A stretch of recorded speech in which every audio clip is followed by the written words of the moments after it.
श्री हरि बोल। सर्वादौ मदीय भगवत संबंध दाता परमहंस परिव्राज अष्टोत्तर शत श्रीदंडी स्वामी भक्ति विचार विष्णु गोसाई महाराजंकर अभय शोकचरण कंजरे अनंत कोटि दंडवत प्रणाम। समस्त गौर भक्त वृंद समस्त भक्तिमती मात्र वृंद समस्त को यथायोग्य सम्मान प्रदान करी आज दिव्य भागवती कथा में आरंभ करने आमे माने तृतीय स्कंधर 29 अध्याय 14 नंबर श्लोक गला काली आलोचना करथिले। आज 15 नंबर श्लोक आम माने असंतु शुणिमा सएव भक्ति योगाख्य आत्यंतिक उदाहृत येनाति व्रज त्रिगुण मद्भावयो पद्यते।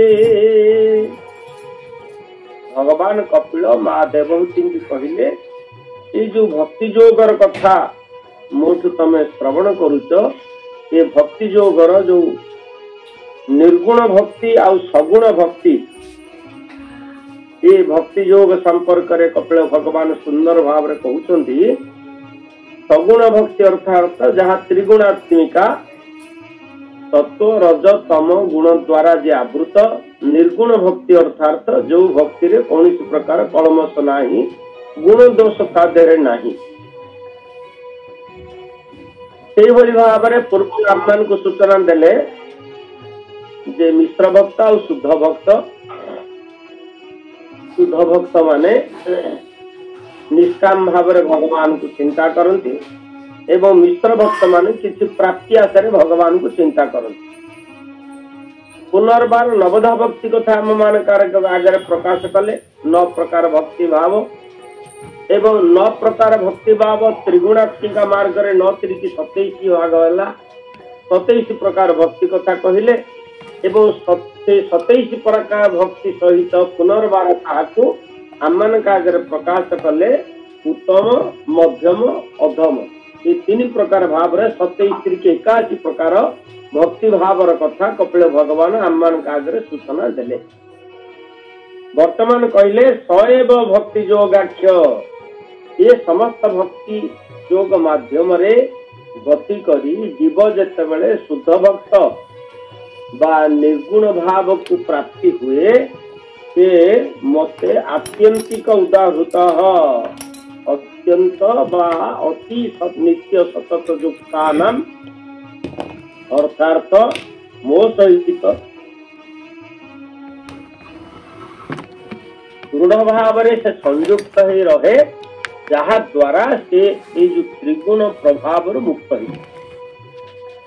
जदियो भक्ति भाव आरंभ हुए मिश्र भक्ति माध्यम रे भगवान को किसी प्राप्ति आशारे आमे माने भगवान को सेवा करू बा आलोचना करू बा तांको ध्यान करू एवं ए भली भाव रे ध्यान करू करू ताहा निर्गुण भक्ति रे परिणत हो जाए सगुण भक्ति चली जाए जो सत्वगुण रजगुण तमगुण ये 3 प्रकार भाव ए भावरु जीव उद्धार ही सेतबेले से दिव्य स्थिति रे पहुंचे। दिव्य स्थिति रे पहुंचीबा द्वारा से ब्रह्मस्मि बा ब्रह्मभूत हो जाए। जेमितिका राजा परीक्षित भगवान कर पदार बिंदरे निजको समर्पित करी ब्रह्मभूत हो जाइथिले। अर्थ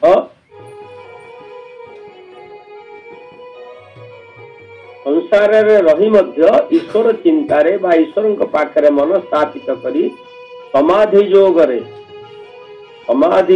अर्थात निजर मन को भगवान के निकट समर्पित करी विषय वासना ठारू दूरे नवा को समाधि जोग कहते।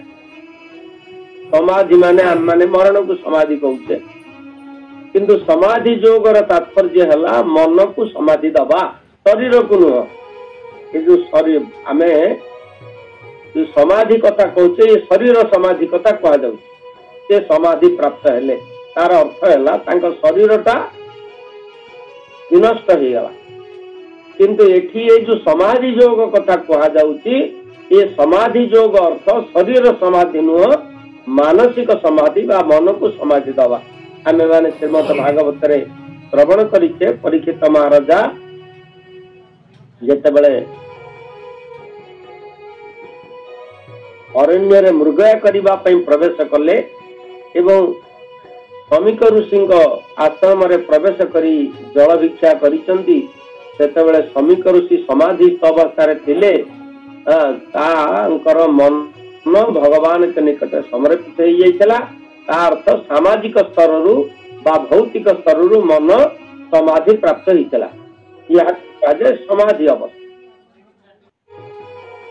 तेणु এই समाधि अवस्था होची ब्रह्मभूत बा ब्रह्मस्मि तेणु ए कथा कपिल भगवान कहिले जो माने तेनाति व्रज त्रिगुणम जो माने मोरी पदार बिंदरे मन को स्थापन करी क्रमे क्रमे से माने सिद्ध भक्त बा शुद्ध भक्त बा निर्गुण भक्त रे परिणत ही जानती सेते बेले सेमानकर त्रिगुण दूरेई जाए मदभावयो पपद्यते मोर भाव रे से माने मन को निवेशित कर दी जा फल रे ए जगतर कौनसी माया कौनसी संपर्क काहंतु स्पर्श करे नाही से जगत रे तेले मध्य सिद्ध जोगी हिसाब रे काल जापन करंती पुनर्बार कपिल भगवान कहले ए जो भौतिक स्थिति कथा योग माध्यम रे भक्ति योग पहिला बेले भौतिक स्थिति ठारू दूरे जीवा कथा कहउचंती कपिल भगवान से भौतिक स्थितिर ऊर्ध्वरे भगवान अछंती भौतिक स्थितिर संपूर्ण ऊर्ध्वरे भगवान ये भौतिक स्थिति रे जात हिचंदी ब्रह्मा जात हिचंदी शिव जात हिचंदी अन्य देवता माने जात हिचंदी समस्त जीव समाज किंतु भौतिक स्थितिर संपूर्ण ऊर्ध्वरे होचंदी भगवान सेतिपई कहले न मे कर्मणि लिम्पन्ति न मे कर्म फल स्पृहा श्रीमद् भगवत गीता करे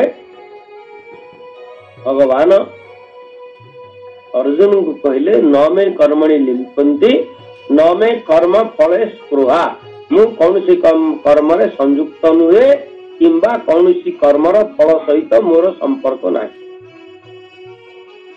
कहबार तात्पर्य है जे भगवान समस्त स्थितिर भौतिक स्थितिर ऊर्ध्वरे कर्म फल होची भौतिक स्थिति निष्काम भाव नाही तेणु ये निष्काम भाव रे आसी भौतिक स्थितिर ऊर्ध्व को जीवा सेई मानक पई सुजोग सृष्टि करे जो माने भगवत चिंतन रे निजको समर्पित करिसंती एवं भगवान का चरण रे निज मन को समाधि प्राप्त करे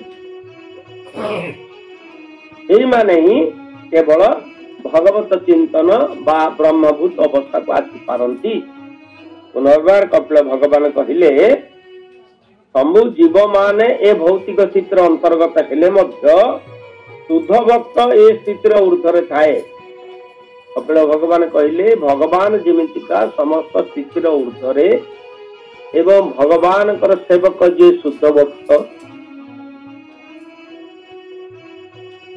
से मध्य भक्ति स्थिति समस्त ऊर्ध्वरे अवस्थान करे ता अर्थ ताकु जगतर कौनसी माया लागे नाही सेतिपई श्रीमद् भगवत गीता रे कहिसंती दैवी ही ऐसा गुणमयी मम माया दुरत्यया मामेव जे प्रपद्यन्ते माया मेतं तरन्ते प्रथम पाद रे कहले माया द्वारा समस्त संयुक्त हो जानती दुरत्यया माया मात्र मोर पदार बिंद को जे आश्रय करे बा मो पदार बिंद रे जे मानसिक स्थिति रहे से केबे हेले मायाग्रस्त हुए नाही तेणु जो शुद्ध भक्त माने भगवान के निकट रे सर्वसमर्पित कर दैछंती से माने केबे हेले मायाग्रस्त हुंती नाही ता अर्थ दुख शोक वर्जित ये संसार रे कौनसी दुख बा कौनसी सुख बा कौनसी प्रभाव से मान को प्रभावित करि पारे नाही ये भली भाव रे भगवान त्रिगुणात्मिका शक्तिर बाह्य स्थिति कथा आम्मान को सूचना देले पुनर्बार कहले शुद्ध भक्ति केवल भक्त को दिव्य स्थिति को नहीं पारे तेणु जो माने आमे माने प्रारंभिक भाव रे भगवान का चरण रे निज को मन को रक्षा करूचे बा मिश्र भक्त हिसाब रे आमे माने आसुचे सेमानकर कथा कपिल भगवान कहले ए मिश्र भक्त माने क्रमे क्रमे सेमानकर स्थिति को सुदृढ़ करंती एवं भगवान कर चरण रे सेमान मन को रक्षा करि पारंती। ए भली भाव रे 14 नंबर श्लोक कथा हम मान को सुनेले। इत प्रकारे भक्ति जोग साधन्ति प्राणी मोक्ष मार्ग जेबे त्रिगुण को जुड़ई मोहर भाव को लभई। 15 नंबर श्लोक हम माने कम करिबा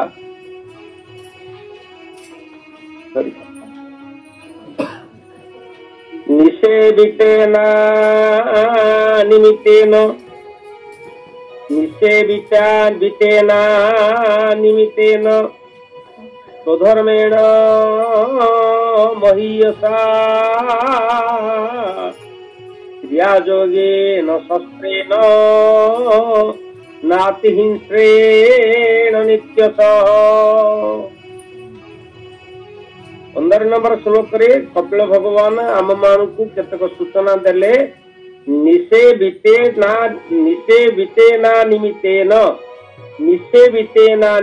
अर्थात फल प्रति आशा न रखी मो निकट रे जे वैराग्य गौरवमय स्वधर्म कर्तव्य संपादन करे।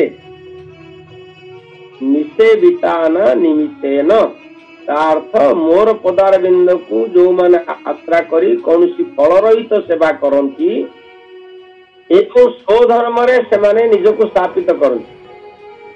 स्वधर्म कथा आमे माने श्रीमद भागवतर द्वितीय स्कंधर 11 नंबर प्रथम अध्याय 11 नंबर श्लोक रे श्रवण करिचे।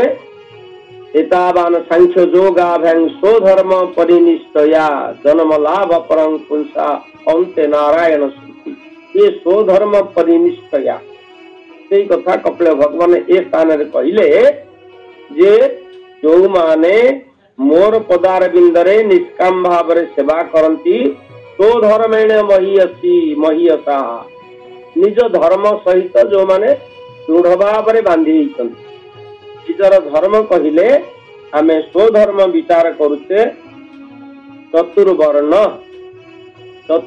अर्थात ब्राह्मण क्षत्रिय वैश्य शूद्र ये होचंती चारि जाति बा वर्ण भेद रे चारि भाग रे विभक्त करा गला चतुर्विभाग एवं चतुर्विभाग रे चारि वर्ण मानकर स्वधर्म अलग अलग। ब्राह्मणर धर्म आमे माने जानिचे सत्कर्म करिवे जजन जाजन अध्ययन अध्यापन दान परिग्रह ये 6टी कर्म जो माने करंती से मान को ब्राह्मण कहा जाए एवं एमाने एई धर्म माध्यम रे भगवान को निज को समर्पित कर भगवान का चरण रे निज को समर्पित करि परिवे। द्वितीय पर्याय रे आसिले क्षत्रिय माने से माने सेमानकर बाहुबल रे युव मान को सुरक्षा दियंती एवं सेमाने राज्य शासन करती एवं समाज समस्त प्रकार दुख बा अवशोष बेले सेमाने सहयोग करती सेमानकर ए धर्म माध्यम रे सेमाने भगवान को पाई परिवे। तृतीय पर्याय कहले वैश्य जो माने गो वाणिज्य रक्षा करण पाई सेमानक जीवन उत्सर्ग करती व्यवसाय वाणिज्य इत्यादि करी जगतर मंगल करती या माध्यम रे मध्य सेमाने भगवान को पाई परिवे। चतुर्थ पर्याय रे शूद्र मानकर कथा कहले जो माने सेवा माध्यम रे जन सेवा जगत होउची भगवान कर ए जगतर सेवा करिबा होउची जीवर कर्तव्य। ए सेवा माध्यम रे शूद्र माने सेमानकर भगवान कर निकट समर्पित ही परिवे। ए चारि धर्म कथा कहा गला। चतुराश्रम ए चारि वर्ण है ब्राह्मण क्षत्रिय वैश्य शूद्र। चतुराश्रम है ब्रह्मचर्य गायस्थ बानप्रस्थ एवं संन्यास। ये जो चारिटी आश्रम आमर अच्छा ये चारिटी आश्रम मध्य सबु समय रे भगवान के निकट रे स्वधर्म पालन करिबा पई पड़िबो। ब्रह्मचर्य अवस्था रे आमे माने समस्ते भगवान के निकट रे निजर चिंता चेतना को एकाग्रित करी भगवान कर साधना करिबा। ब्रह्मचर्य साधना सहित ज्ञान साधना करिबा को हबो। ये होची ब्रह्मचर्य समय रो स्वधर्म पालन। गायरित समय रो उपयुक्त गृहस्थ जीवन यापन करिबा। गृहस्थ हवा गृह मेदी नुह। गृह मेदी अर्थात निजको गृह भितर बंधन रखिबा। किंतु ईश्वर प्राप्ति पे आमे गृहस्थ धर्म करूचे। आमे ईश्वर प्राप्ति उद्देश्य रे गायरित धर्म पालन करिबा पे पड़िबो। अतिथि सेवा एवं गायरित धर्म ए भली भाव रे हमकु चिंता करिबा पे पड़िबो।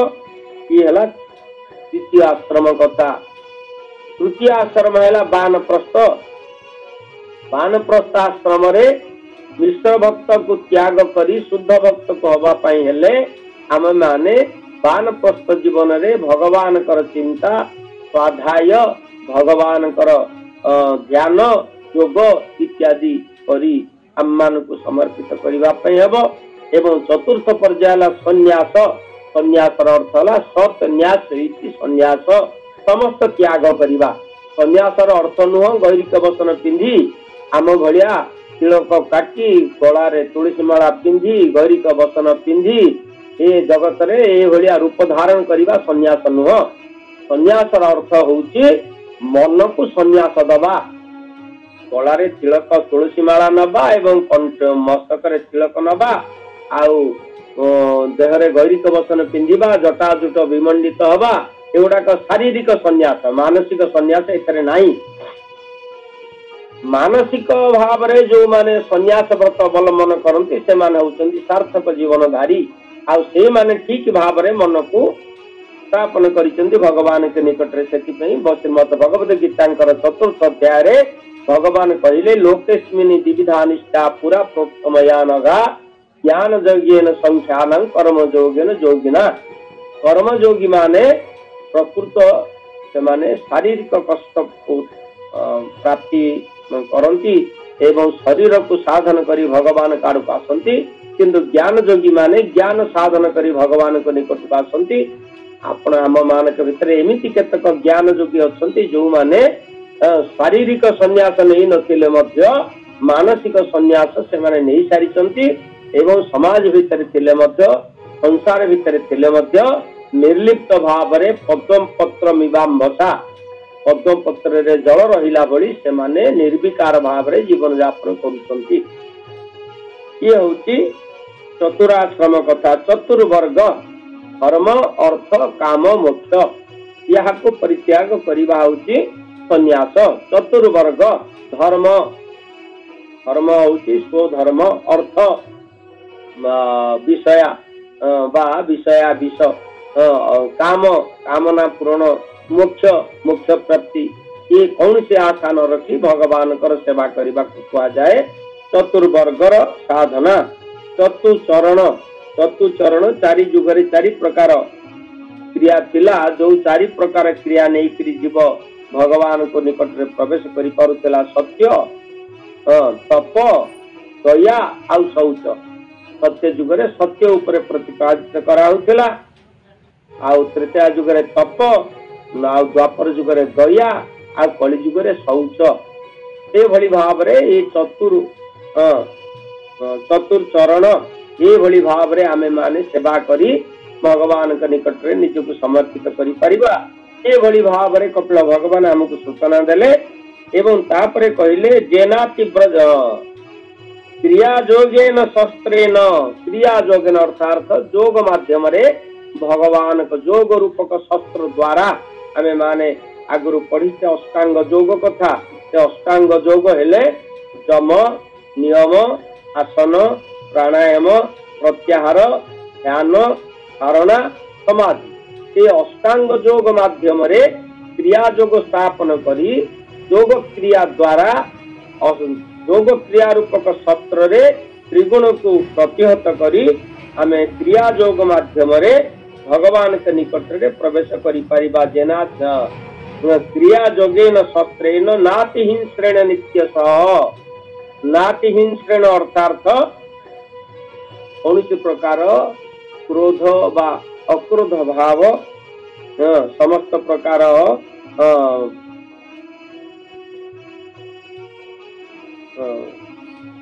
ସମ୍ବରଣ ରୂପକ ନିଜର ଇନ୍ଦ୍ରିୟ ସଂଯମ କରି ନିୟମିତ ଭାବରେ ଯେଉଁମାନେ ମୋତେ ସେବା କରନ୍ତି ସେମାନେ ମୋର ପ୍ରିୟ ହୁଅନ୍ତି ବୋଲି କପିଳ ଭଗବାନ କହିଲେ। ଆଉ ଶେଷ ପର୍ଯ୍ୟାୟକୁ ଆମେମାନେ ଯିବା ନିଜ ଧର୍ମ ମାଧ୍ୟମରେ ଭାଗବତ ସେବା କରିବା। କପିଳ ଭଗବାନଙ୍କର ଏହା ହେଲା ଉକ୍ତି, ନିଜ ଧର୍ମ ମାଧ୍ୟମରେ ଭାଗବତ ସେବା କରିବା। ସେ ଯୋଉ ଧର୍ମରେ ଅଛନ୍ତି ଭାଗବତ ସେବାରେ ନିଯୁକ୍ତ ବ୍ୟକ୍ତି ଦିବ୍ୟ ସ୍ଥିତି ପ୍ରାପ୍ତ ହୁଏ। ଏ ହେଉଛି କପିଳ ଭଗବାନଙ୍କର ଏ ପଞ୍ଚଦଶ ଅଧ୍ୟାୟର ସାରମର୍ମ କଥା ଯେ ନିଜର ଦିବ୍ୟ ଯୋଉ ଅବସ୍ଥାରେ ଆମମାନେ ଅଛେ ସେଇ ଅବସ୍ଥାରେ ତାହାକୁ ପାଳନ କରି ଭାଗବତ ସେବା କରିବା ଏବଂ ଭଗବାନଙ୍କର ଦିବ୍ୟ ସ୍ଥିତିରେ ଅବସ୍ଥାନ କରିବା। ଏଭଳି ଭାବରେ ଆମେମାନେ ଆଜି 15 ନମ୍ବର ଶ୍ଲୋକର ଓଡ଼ିଆ ଅନୁବାଦ ଶ୍ରବଣ କଲେ, ତାତ୍ପର୍ଯ୍ୟ ଶ୍ରବଣ କଲେ। ବର୍ତ୍ତମାନ ଆମେ 15 ନମ୍ବର ଶ୍ଲୋକର ଓଡ଼ିଆ ଅନୁବାଦ ଶ୍ରବଣ କରିବା ଆମର ଶ୍ରୀମନ୍ତ ପ୍ରଭୁଙ୍କ ଠାରୁ। 15 ନମ୍ବର ଶ୍ଲୋକର ଓଡ଼ିଆ ଅନୁବାଦ ଶ୍ରୀମନ୍ତ ପ୍ରଭୁ ପାଠ କରନ୍ତୁ। କ୍ରିୟା ଯୋଗରେ ନିଷ୍କାମରେ ମୋଟେ ସେବନ୍ତି ଯେ ବାନରେ। କ୍ରିୟା ଯୋଗରେ ନିଷ୍କାମରେ ମୋଟେ ସେବନ୍ତି ଯେ ବାନରେ। ହିଂସା ବର୍ଜିତ ସାଧୁପଣ ଚିତ୍ତେ ଭଜନ୍ତି ମୋ ଚରଣ। ହିଂସା ବର୍ଜିତ ସାଧୁପଣ ଚିତ୍ତେ ଭଜନ୍ତି ମୋ ଚରଣ।